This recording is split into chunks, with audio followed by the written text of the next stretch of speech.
Yo, what's up mga bro? Ito at samahan nyo naman ako sa panibagong araw. Ito nga pala kasama natin si Ermat. Nagpasama pala sila sa atin mamili. Ayan. Pag uwi pala natin, maglilinis muna tayo ng bahay. Para mamaya, pagkagaling natin school, mabawasan na tayo ng gagawin pag uwi.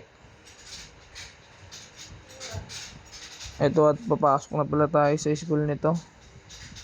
Pero bago pala yon, magpapaship muna tayo ng mga item. Kasi may mga nakuha pala sa atin sa live kagabi. Ayun nga pala yung mga ipapaship natin mga bro. Ito, nandito na tayo sa JNT. Ayan. Ready to ship na. Sa mga bumili pala sa atin dyan, salamat sa inyo. Ito at kailangan na natin sumikot agad. Kasi may pasok pa tayo. Ito na, sa school na tayo mga bro. Ito nga pala yung first subject natin.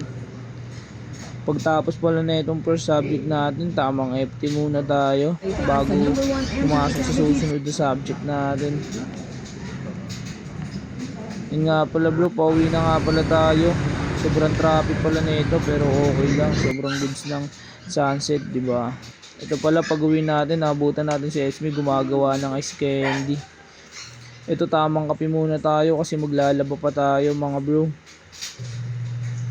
Ayun nga pala yung mga lalaban natin. At ayun nga pala si baby. Nililinisan na pala siya ni Esme. Salamat sa panonood.